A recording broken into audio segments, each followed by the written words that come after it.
नमस्कार दोस्तों, मैं आपकी स्टोरी टेलर हूँ डॉक्टर श्रद्धा शाहणे। हर हफ्ते सुनो एक कहानी श्रृंखला में आज आपको उपेंद्र नाथ अश्क द्वारा लिखित कहानी चारा काटने की मशीन सुना रही हूँ। इस कहानी में यह बताया गया है कि जब सांप्रदायिक दंगे भड़कते हैं तो हम अपने छोटे से फायदे के लिए अपना सब कुछ खो देते हैं। यदि आपको यह कहानी सुनने में अच्छी लगे तो ज़रूर किसी पास की लाइब्रेरी में जाकर इसे पढ़ने का प्रयास कीजिएगा। और आपसे यह भी निवेदन है कि मेरे चैनल को अधिक से अधिक सब्सक्राइब करें, कहानियों को अपने मित्रों को अधिक से अधिक शेयर करें और कहानी के अच्छे या बुरे लगने पर रिव्यूज़ कमेंट बॉक्स में ज़रूर डालें। रेल की लाइनों के पार इस्लामाबाद की नई आबादी के मुसलमान जब सामान का मुंह छोड़ जान का मुंह लेकर भागने लगे तो हमारे पड़ोसी लहना सिंह की पत्नी चेती, तुम हाथ पर हाथ धरे नामर्दों की भांति बैठे रहोगे? सरदारनी ने कहा, और लोग एक से एक बढ़िया घर पर कब्जा कर लेंगे। सरदार लहना सिंह और चाहे जो सुन ले, परंतु औरत जात के मुंह से नामर्द सुनना उन्हें कभी गवारा न था। इसीलिए उन्होंने अपनी ढीली पगड़ी को उतारकर फिर से जूड़े पर लपेटा। धरती पर लटकती हुई तहमत का किनारा कमर में खोसा, कृपाण को म्यान से निकालकर उसकी धार का निरीक्षण करके उसे फिर म्यान में रखा और फिर इस्लामाबाद के किसी बढ़िया नए मकान पर अधिकार जमाने के विचार से चल पड़े। वे अहाते ही में थे कि सरदारनी ने दौड़कर एक बड़ा सा ताला उनके हाथ में दे दिया। मकान मिल गया तो उस पर अपना कब्जा कैसे जमाओगे? सरदार लहना सिंह ने एक हाथ में ताला लिया, दूसरा कृपाण पर रखा और लाइनें पार कर इस्लामाबाद की ओर बढ़े। खालसा कॉलेज रोड अमृतसर पर पुतली घर के समीप ही हमारी कोठी थी। उसके बराबर एक खुला अहाता था। वही सरदार लहना सिंह चारा काटने की मशीन बेचते थे। अहाते के कोने में 2-3 अंधेरी सीली कोठरियाँ थीं। मकान की किल्लत के कारण सरदार साहब वहीं रहते थे। यद्यपि काम उन्होंने 1,500-2 हज़ार रुपये से आरंभ किया था, पर लड़ाई के दिनों में उनका काम खूब चमका। रुपया आया तो सामान भी आया और सुख सुविधा की आकांक्षा भी जागी। यद्यपि प्रारंभ में उस अहाते और उन कोठरियों को पाकर पति पत्नी बड़े प्रसन्न हुए थे, परंतु अब उनकी पत्नी जो सरदारनी कहलाने लगी थी, उन कोठरियों तथा उनकी सील और अंधेरे को अति उपेक्षा से देखने लगी थी। ग्राहकों को मशीनों की फुर्ती दिखाने के लिए दिन भर उसमें चारा कटता रहता था। अहाते भर में मशीनों की कतारें लगी थी जो भावना रहित हो अपने तीखे छुरों से चारे की पूलें काटती रहती थी। सरदारनी के कानों में उनकी कर्कश ध्वनि हथौड़ों की अनवरत चोटों सी लगती थी। जहाँ तहाँ पड़े हुए चरी के पूले और चारे के ढेर अब उसकी आंखों को अखरने लगे। सरदार लहना सिंह तो यद्यपि उनकी पगड़ी और तहमद रेशमी हो गई थी और उनके गले में लकीरदार गबरून की कमीज का स्थान घुटनों तक लंबी बोस्की की कमीज ने ले लिया था, वही पुराने लहना सिंह थे। उन्हें न कोठरियों की तंगी अखरती थी, न तारीकी, न मशीनों की कर्कशता, न चारे के ढेरों की निरीहता, बल्कि वे तो इस सादे वातावरण में बड़े मस्त रहते थे। वे उन सरदारों में से थे जिनके संबंध में एक सिख लेखक ने लिखा है कि जिधर से पलटकर देख लो सिख दिखाई देंगे। कुछ पतले दुबले हो यह बात नहीं, अच्छे खासे हष्ट पुष्ट आदमी थे।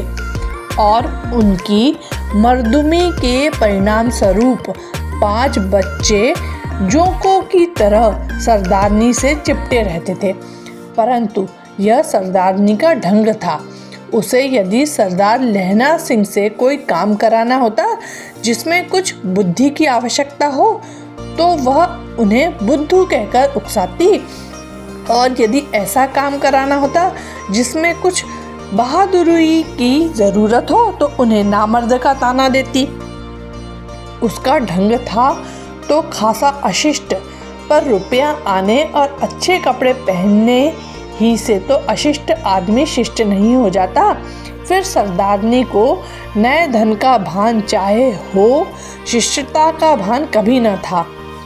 सरदार लहना सिंह इस्लामाबाद पहुँचे तो वहाँ मार धाड़ मची हुई थी।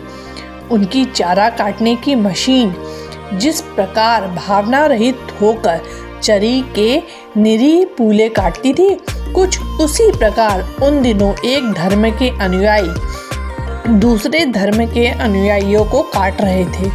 सरदार लहना सिंह ने अपनी चमचमाती हुई कृपाण निकाली कि यदि किसी मुसलमान से मुठभेड़ हो जाए तो तत्काल उसे अपनी मर्दुमी का प्रमाण दे दे। परंतु इस ओर जीवित मुसलमान का निशान तक न था।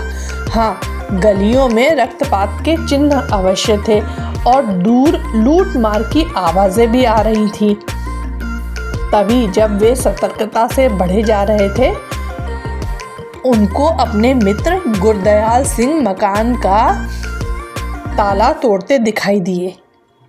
सरदार लहना सिंह ने रुककर प्रश्न सूचक दृष्टि से उनकी ओर देखा। मैं तो इस मकान पर कब्जा कर रहा हूँ। सरदार गुरदयाल सिंह ने एक उचटती हुई दृष्टि अपने मित्र पर डाली और निरंतर अपने काम में लगे रहे। तब सरदार लहना सिंह ने ढीली होती हुई पगड़ी का सिरा निकालकर पेच कसा और अपने मित्र के नए मकान की ओर देखा। उसे देखकर उन्हें अपने लिए मकान देखने की याद आई और वे तत्काल बढ़े। 2-1 मकान छोड़कर उन्हें सरदार गुरदयाल सिंह की अपेक्षा कहीं बड़ा और सुंदर मकान दिखाई दिया जिस पर ताला लगा था। आव देखा न ताव, उन्होंने गली में से एक बड़ी सी ईंट उठाई और 2-4 चोटों ही में ताला तोड़ डाला। वह मकान यद्यपि बहुत बड़ा न था, परंतु उनकी उन कोठरियों की तुलना में तो स्वर्ग से कम न था। कदाचित किसी शौकीन क्लर्क का मकान था, क्योंकि एक छोटा सा रेडियो भी वहाँ था और ग्रामोफोन भी। गहने कपड़े न थे और ट्रंक खुले पड़े थे। मकान वाला शायद मार धाड़ से पहले शरणार्थी कैंप या पाकिस्तान भाग गया था। जो सामान वह आसानी से साथ ले जा सकता था ले गया था। फिर भी ज़रूरत का काफ़ी सामान घर में पड़ा था। यह सब देखकर सरदार लहना सिंह ने उल्टी कलाई मुंह पर रखी और जोर से बकरा बुलाया। फिर तहमत की कोर को दोनों ओर से कमर में खोसा और सामान का निरीक्षण करने लगे। कितनी काम की चीज़ें थी, वे सब चुनकर उन्होंने एक ओर रखी, अनावश्यक उठाकर बाहर फेंकी। वही बड़ा ताला जो वे घर से लाए थे मकान में लगाया। गुरदयाल सिंह को बुलाकर समझाया कि उनके मकान का ख्याल रखें और स्वयं अपना सामान लाने चले कि मकान पूर्ण रूप से उनका हो जाए। जब वे अपने घर पहुंचे तो उन्हें ख्याल आया कि सामान ले जाएंगे कैसे। इस भगदड़ में तांगा इक्का कहाँ। तब अहाते से साइकिल लेकर वे अपने पुराने मित्र रामधन वाले के यहाँ पहुँचे, जिसकी बैलगाड़ी पर वे अपनी चारा काटने की मशीनें लादा करते थे। मिन्नत समाजत कर दोहरी मजदूरी का लालच देने के बाद वे उसे ले आए। जब सारा सामान गाड़ी में लद गया और वे चलने को तैयार हुए तो सरदारनी ने साथ चलने का अनुरोध किया। तब उन्होंने उस नेक वक्त को समझाया कि वहाँ के दूसरे सरदार अपनी सिंघनियों को बुला लेंगे तो वे भी ले जाएंगे। वे लाख सिंघनियाँ सही सरदार लहना सिंह ने अपनी पत्नी को समझाया, पर है तो औरतें ही और दंगे फसाद में औरतों ही को अधिक सहना पड़ा है। फिर उन्होंने समझाया कि अहाते का भी तो ख्याल रखना चाहिए। शरणार्थी धड़ाधड़ आ रहे हैं, कौन जाने यहाँ घर खुला देखकर जम जाए। सरदारनी मान गई, परंतु जब सरदार लहना सिंह चलने लगे तो उसने सुझाया कि वे सामान के साथ चारा काटने की एक मशीन ले जाकर अवश्य अपने नए घर में स्थापित कर दें, ताकि उनकी मिल्कियत में किसी प्रकार का संदेह न रहे और सभी को पता चल जाए कि यह मकान चारा काटने की मशीनों वाले सरदार लहना सिंह का है। सरदारनी का यह प्रस्ताव सरदार जी को बहुत अच्छा लगा। यद्यपि बैलगाड़ी में और स्थान न था, परंतु सामान पर सबसे ऊपर चारा काटने की एक मशीन किसी न किसी प्रकार रखी गई, गिर न जाए इसलिए रस्सों से उसे कसकर बांधा गया और सरदार लहना सिंह अपने नए घर पहुंचे। गली ही में उन्होंने देखा कि सरदार गुरदयाल सिंह की सिंघनी और बच्चे तो नए मकान में पहुंच भी गए हैं। तब उन्हें लगा कि उनसे भारी गलती हो गई है, उन्हें भी अपनी सिंघनी को तत्काल ले आना चाहिए। यदि पतला दुबला गुरदयाल अपनी सिंघनी को ला सकता है तो वे क्यों नहीं ला सकते।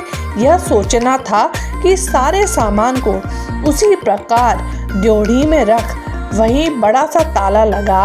उन्होंने गुरदयाल सिंह से कहा कि भाई ज़रा ख्याल रखना, मैं भी अपनी सिंघनी को ले आऊं, संगत हो जाएगी। और उसी बैलगाड़ी पर सरदार लहना सिंह उल्टे पांव लौटे। घर पहुंचकर उन्होंने अपनी सरदारनी को बच्चों के साथ तत्काल तैयार होने के लिए कहा, परंतु 1-1.5 घंटे के बाद जब अपने बीबी बच्चों सहित सरदार लहना सिंह इस्लामाबाद पहुंचे तो उनके नए मकान का ताला टूटा पड़ा था। ड्योढ़ी से उनका सारा सामान गायब था, केवल चारा काटने की मशीन अपने पहरे पर मुस्तैदी से जमी हुई थी। घबराकर उन्होंने गुरदयाल सिंह को आवाज़ दी, परंतु उनके मकान में कोई और सरदार विराजमान थे। उनसे पता चला कि गुरदयाल सिंह दूसरी गली के एक और अच्छे मकान में चले गए हैं। तब सरदार लहना सिंह कृपाण निकालकर अपने मकान की ओर बढ़े कि देखें चोर और क्या क्या ले गए हैं। ड्योढ़ी में उनके प्रवेश करते ही 2 लंबे तड़ंगे सिखों ने उनका रास्ता रोक लिया। बैलगाड़ी पर सवार उनके बीवी बच्चों की ओर संकेत करते हुए उन्होंने कहा कि यह मकान शरणार्थियों के लिए नहीं, इसमें थानेदार बलवंत सिंह रहते हैं। थानेदार का नाम सुनकर लहना सिंह की कृपाण म्यान में चली गई और पगड़ी कुछ और ढीली हो गई। हुजूर, इस मकान पर तो मेरा ताला पड़ा था, मेरा सारा सामान। चलो चलो बाहर निकलो, अदालत में जाकर दावा करो, दूसरों के सामान को अपना बताते हो। और उन्होंने सरदार लहना सिंह को ड्योढ़ी से ढकेल दिया। तभी लहना सिंह की दृष्टि चारा काटने की मशीन पर गई और उन्होंने कहा, देखिए यह मेरी चारा काटने की मशीन है, किसी से पूछ लीजिए, मुझे यहाँ सभी जानते हैं। परंतु शोर सुनकर अपने नए मकानों से जो सरदार या लाला बाहर निकले उनमें एक भी परिचित आकृति लहना सिंह को न दिखाई दी। यो क्यों नहीं कहते कि चारा काटने की मशीन चाहिए, उन्हें ढकेलने वाले एक सिख ने कहा और वह अपने साथी से बोला, सुट्ट ओ करतारा सिंह, मशीन नु बाहर, गरीब शरणार्थी हन, असा यह मशीन साली की करनी है। और दोनों ने मशीन बाहर फेंक दी। 2-2.5 घंटे के असफल बावेले के बाद जब सरदार लहना सिंह रात आ गई जानकर वापस अपने अहाते को चले तो उनके बीवी बच्चे पैदल जा रहे थे और बैलगाड़ी पर केवल चारा काटने की मशीन लदी हुई थी। यदि आपको यह कहानी सुनने में अच्छी लगी हो तो इसे ज़रूर अपने मित्रों को शेयर करें। धन्यवाद।